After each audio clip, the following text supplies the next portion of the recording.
Wayne Kauenhofen reporting live from the Morton Recreation Complex with Manitoba AAA Midget Hockey League. And I got the head coach of the Pembina Valley Hawks, Rylan Price. And Rylan, first off, how was your Christmas? Christmas was good. It was good to take a break from the rink and to get to spend some time with friends and family. So, yeah, well deserved. Good for the coaches, good for the boys. You're in fifth place, 2 points up on the Thrashers, 2 points behind Central Plains. Second and third place, are they in reach?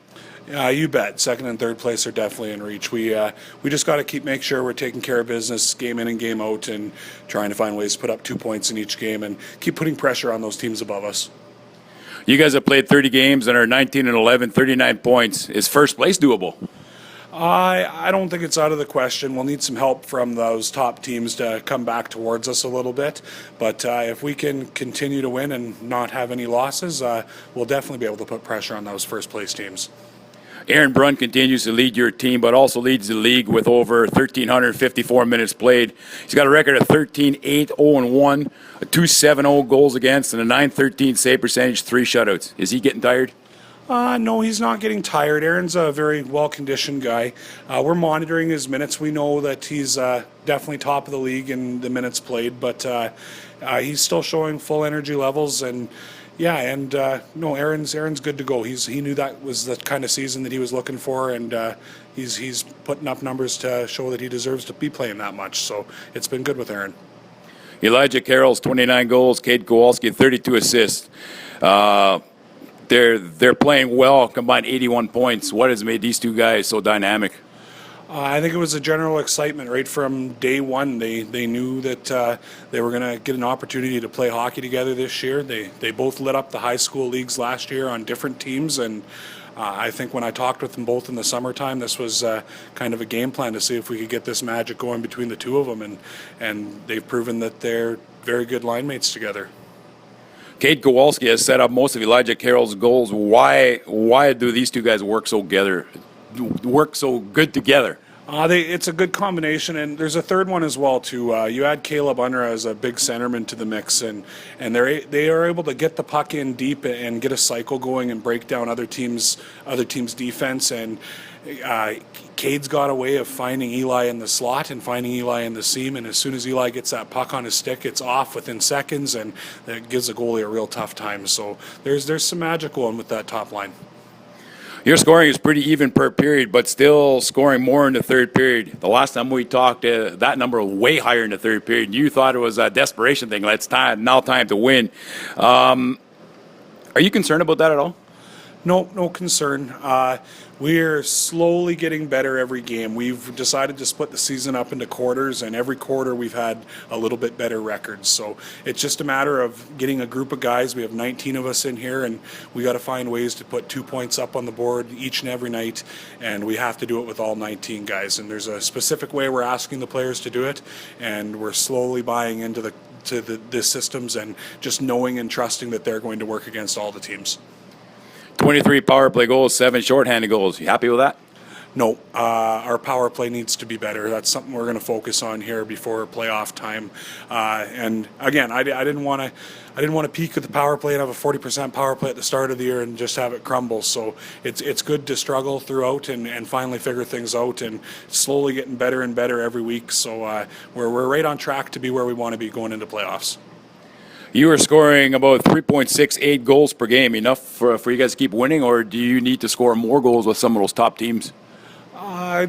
It's always good to score more goals. It makes less pressure on your goalie and your defensive systems. But no, I'm a very defensive-minded guy, and I try and portray that with the players as well. And when we're playing our systems well, we can win games with 2 or 3 goals. And we've done that against some of the top teams in the league, like the Thrashers and the Wild, for instance. Power play is at 15.9%. PK is 89.7%. Power play needs to improve. PK okay, or? Yeah, and penalty kill is something we've done very well right from day one. The boys get in the lanes, they block shots, and when they get a chance to get the puck out, they get it out. Our power play is very, very, very close. We have great movement right now. We're starting to see a purpose in what the final goal is for the power play, and we've definitely got 3 or 4 options that we look to, and it's just a matter of getting everyone comfortable moving the puck a little bit quicker to each other. And this question might be what you pretty much just answered, but can you improve on that power play, and are you happy with the PK number? Oh, yeah, the power play we can definitely improve on for sure. And the PK number at 90%, I believe that's tops in the league. So I'll give credit to my assistant coach, Tyler Friesen. He's been running PK all year, and the boys have done a fantastic job responding to what he's asked them to do. You have 6 games this month. 2 are against teams that are below 500, and 4 of these are at home. Is the pressure on to win at home at least, or you want to obviously win all 6? But if not, what would you kind of be happy with? And that, again, we'll go back to last time we talked just before Christmas there, is we want to try and make sure we don't lose any games at home. And I know we got a big home stretch coming up here soon. So those are games we're looking to win all of them. This is supposed to be a very tough rink to come and play in, and we're hoping to make it tough on any team that comes into Morden. This Saturday game, you guys got the Parkland Rangers coming to town. We got that game on the Manitoba Sports Network. What can we expect from your team on Saturday? It should be a highly emotional game. We had a good physical game against them last weekend, and they have a very, very good first and second line. Their forward lines, they're top of the league as far as I'm concerned. They got one of the best defensemen in the league as well too. I think for us, the key is we got to stay disciplined and not let their power play go to work. And then all of a sudden, when we get a power play, we got to put pucks in the net against them. So I think if you're going to tune in and watch the game, you're in for a good one. Am I smart to ask who's starting a net on that one, or is that a secret? No, it's no secret. We're going to start Martin. We had Aaron go down with a little bit of an injury, a very minor injury, but a little bit of an injury against Yellowhead last weekend. And Martin came in and closed the door and allowed us to get back and win in a shootout. And then he played the next day against Parkland, and he played very well. So Martin's going to go again, and we're expecting him to play very well again. So sometimes the mindset goes, you would notice from the years you've played too, that when you're starting goaltenders in, we know he's going to make the save, right? That's why he's number one, as they say. But when your backup comes in, do the guys feel just as confident with Martin in net as they do with Aaron? 100%. Yeah, 100% just as confident. It's something that we kind of monitored throughout the years with Marty's starts, and yeah, there's very little change. If anything, they seem to be a little more tight in the defensive end, where they're just more rather to get pucks high and off the glass, or just find open lanes and chip it out instead of trying to handle the puck. So, having your backup goalie in that's not necessarily a bad thing. Real quick, Owen Wiebe. He played 1 or 2 games with the Flyers there a little bit earlier, or before Christmas there. With that little bit of MJ experience that he picked up there, what does he bring to this team right now then? Owen brings 2 years of experience. He's won a championship with this team. He's been to Western Regionals. He's seen a lot.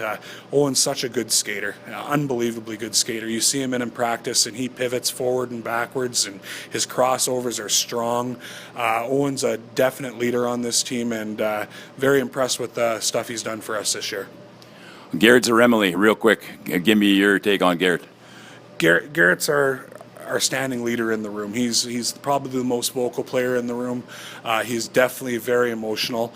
It can be good and bad sometimes, but I know what I'm going to get with Garrett all the time. He wants to win, and he wants to win bad.